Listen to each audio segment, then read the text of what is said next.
une femme refuse l'invitation de son ex-amant à le rencontrer 53 ans après leur rupture, mais lorsqu'elle est tombée sur de vieilles lettres, elle revient sur sa décision et lui rend visite, mais trouve sa maison en ruine. Bessie Walsh, 76 ans, a toujours été une femme joyeuse et dynamique, mais après avoir perdu sa moitié Edward, emportée par un cancer il y a 3 ans, elle est devenue une femme désespérée et abattue. Bessie et Edward étaient heureux en ménage depuis 45 ans, avaient 2 filles adorables et possédaient une belle maison dans un quartier merveilleux. Mais lorsqu'Edward est décédé, cette femme joyeuse s'est retrouvée seule et le cœur brisé. Les filles de Bessie, Stephanie et Cassandra, étaient toutes deux mariées et installées à l'étranger, de sorte que la seule compagnie qu'elle avait était les albums de photos de ses enfants et leurs souvenirs de jeunesse.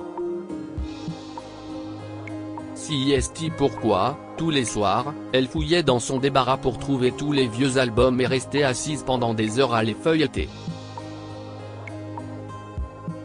Un soir, elle cherchait un de leurs albums de famille lorsqu'elle a trouvé une pile d'enveloppes cachées dans un coin, sous une vieille caisse.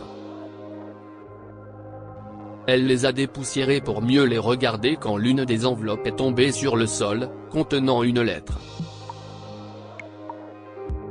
Bessie a tout apporté dans le salon et a mis ses lunettes pour les lire, mais dès qu'elle a ouvert la première lettre, son cœur a commencé à s'emballer. Salut Bessie, je suis vraiment désolé, Bess. Je comprends que tu sois en colère contre moi, mais laisse-moi une chance de m'expliquer. Ce que tu as vu n'était pas vrai, crois-moi. Je n'ai aimé que toi, et je ne regarderai plus personne de la même façon. Retrouve-moi aujourd'hui au Red Rose Café à 17 h. Je suis dans ta ville natale. Je t'expliquerai tout. Je te le promets. Avec amour, Troy. Personne n'aurait pu prédire que la Bessie, heureuse et constamment souriante, aurait aussi un côté triste.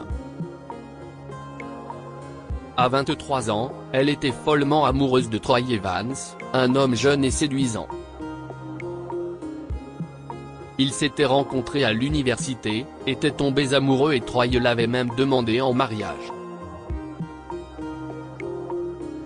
Bessie avait dit oui sans hésiter, et leur mariage était déjà prévu. Mais un soir, un événement a tout changé. Bessie était sortie avec ses amis dans un restaurant lorsqu'elle a remarqué Troy. Elle a d'abord pensé qu'elle avait mal identifié l'homme comme étant Troy, mais elle a su que c'était lui quand elle l'a regardé à nouveau. Elle était sur le point de s'approcher de lui et de le serrer dans ses bras quand une superbe brune s'est précipitée vers lui et l'a embrassé sur la joue. Puis ils se sont pris la main et se sont dirigés vers une table ensemble. Bessie était choquée, si est-il le moins qu'on puisse dire. Vraiment, Troy? Tu me trompes. Elle a quitté le restaurant en sanglotant ce jour-là, jurant de ne plus jamais le revoir. Cependant, elle lui a laissé une lettre d'adieu, indiquant qu'elle retournait dans sa ville natale et que tout était fini entre eux. Troy lui a écrit de nombreuses lettres après avoir reçu sa dernière lettre, la suppliant de lui donner une chance de s'expliquer, mais elle n'a pris la peine d'en lire aucune. Plus tard, elle a épousé Edward après être tombée amoureuse de lui. Elle avait même oublié qu'elle avait les lettres de Troy sur elle jusqu'à ce qu'un facteur s'est présenté un jour sur le pas de sa porte. Vous avez une lettre, madame. Si est très original. Personne ne fait ça de nos jours. Bessie se demandait qui pouvait bien lui envoyer une lettre, car ses parents étaient morts depuis longtemps et son mari était un orphelin sans famille. Elle avait ouvert la lettre par curiosité, pour découvrir qu'elle était écrite par Troy.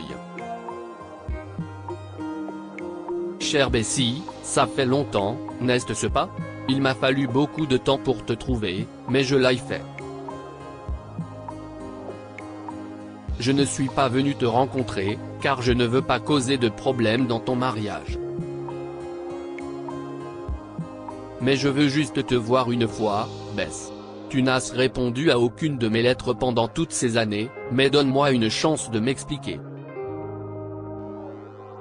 Je vis à Chicago, et tu trouveras mon adresse dans l'enveloppe. S'il te plaît, Bess, rencontre-moi une fois. J'espère que tu ne refuseras pas ma demande cette fois-ci. Avec amour, Troy Evans. Cela s'est passé environ un an après le décès d'Edward, et Bessie était encore en deuil. Elle a donc jeté cette lettre et les autres qu'il avait envoyées par la suite dans la réserve, ne prévoyant jamais de les lire. Cependant, en relisant une de ses lettres ce soir, elle a ressenti quelque chose, vraisemblablement le désir d'être avec quelqu'un ou d'être aimée, et est passée à la suivante. Chère Bessie, si est la dernière lettre que je t'écris. Je t'ai écrit tant de fois, et je voulais vraiment te rencontrer, mais je suppose que ça n'arrivera pas. Je t'écris donc cette lettre pour t'expliquer pourquoi j'ai continué à te dire que je ne t'avais pas trompé. Un de mes amis m'avait demandé de jouer le rôle du petit ami de sa sœur ce jour-là pour que les garçons qui la harcelaient ne l'importunent pas. Bess, c'était une blague. Je voulais te parler plus tôt, mais tu étais chez tes grands-parents à ce moment-là, et quand tu es rentré, tout était en désordre. Je n'ai aimé que toi de tout mon cœur, et je n'ai jamais envisagé quelqu'un d'autre. Je suis toujours célibataire, et j'espère que tu me pardonneras et que tu reviendras vers moi. Mais si ce n'est pas le cas, alors je suppose que si est un au revoir. Avec amour, Troy Evans. Les yeux de Bessie se sont mis à pleurer quand elle a fini de lire. Troy ne lui avait jamais été infidèle. En vérité, il avait voulu tout lui dire, mais elle était trop en colère pour penser rationnellement. Elle ne pouvait s'empêcher de se sentir mal pour l'homme qu'il avait honnêtement aimé toute sa vie. Elle a fouillé frénétiquement dans les lettres pour trouver l'enveloppe avec son adresse et a décidé de lui rendre visite. Cependant, lorsqu'elle y est arrivée, elle n'a trouvé qu'une vieille maison délabrée, à la toiture brisée et à la peinture usée. Elle a commencé à se renseigner auprès des voisins à son sujet, mais personne ne savait rien. Découragée, elle avait presque quitté le quartier lorsque son regard a été attiré par une femme frêle de 95 ans qui se tenait sur le porche d'une maison voisine. Elle l'a regardé attentivement depuis qu'elle est arrivée et lui a fait signe de s'approcher. Bessie sentait qu'elle savait quelque chose et qu'elle voulait lui dire, alors elle a décidé de l'approcher. « Excusez-moi, savez-vous quelque chose à propos de Troy Evans ?» demanda-t-elle doucement. La femme âgée n'a pas prononcé un mot et lui a tendu une note. « Allez à cette adresse, il y sera. » Il a quitté cet endroit il y a 2 ans et n'est jamais revenu, disait la note. Bessie a compris que la femme était muette, si est pourquoi elle n'a rien dit. Merci, a-t-elle chuchoté à la femme avant de se rendre à l'adresse. 1 heure plus tard, sa recherche de Troy l'a amenée à la maison de retraite Oliver, où elle l'a repéré rapidement. Il était assis, immobile sur un fauteuil roulant dans la cour extérieure, presque comme une statue. Ses yeux auparavant pétillants avaient une étrange expression de mort, et son visage était parsemé de rides. Les yeux de Bessie se sont mis à briller quand elle s'est approchée de lui. « Salut, Troy. Comment vas-tu ? Si est moi, Bessie. » L'homme a lentement tourné son fauteuil roulant pour lui faire face, mais il n'a pas prononcé un mot. Bessie lui a souri, les larmes aux yeux, et a pris sa main dans la sienne. Je suis enfin là, Troy. Je suis désolé de t'avoir ignoré toutes ces années. S'il te plaît, pardonne-moi, a-t-elle chuchoté doucement. Soudain, une voix l'a interrompue.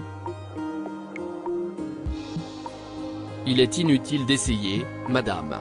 J'ai peur qu'ils ne vous reconnaissent pas. Bessie s'est retournée et a vu une femme d'une cinquantaine d'années qui se tenait là. C'était Debbie, la gardienne de Troy à la maison de retraite. Elle l'a informé que Troy souffrait de perte de mémoire et qu'il est incapable de parler. Le cœur de Bessie s'est effondré en entendant cela. Alors qu'elle avait enfin rencontré Troy après toutes ces années, il était dans un tel état qu'il ne l'avait même pas reconnu. Mais elle a décidé qu'elle n'abandonnerait pas si vite. Elle a commencé à lui rendre visite souvent et lui racontait leurs histoires, comment ils s'étaient rencontrés, lui montrait aussi les lettres, dans l'espoir qu'il se souvienne de quelque chose. Au début, cela n'a pas beaucoup aidé, mais une fois, lorsqu'elle est allée le voir, il a éclaté en sanglots après avoir lu une des lettres. Il a continué à sangloter, et c'était la première fois qu'il reconnaissait enfin Bessie et l'appelait par son nom. Même les infirmières étaient stupéfaites. C'était vraiment un miracle. Bessie a ramené Troy à la maison ce jour-là, et ils vivent maintenant heureux ensemble. Elle est reconnaissante d'avoir décidé de lire ces lettres ce soir-là. Que pouvons-nous apprendre de cette histoire? Ne tirez pas de conclusion hâtive. Bessie pensait que Troy l'avait trompée sans lui donner l'occasion de s'expliquer. Ce qui doit arriver arrivera. Troy et Bessie étaient destinés à finir ensemble, et si est ce qui est arrivé à la fin. Lire aussi, après 50 ans, le premier amour d'une vieille femme apparaît sur le pas de sa porte. Histoire du jour. Abonnez-vous à Mon Mama sur Google News.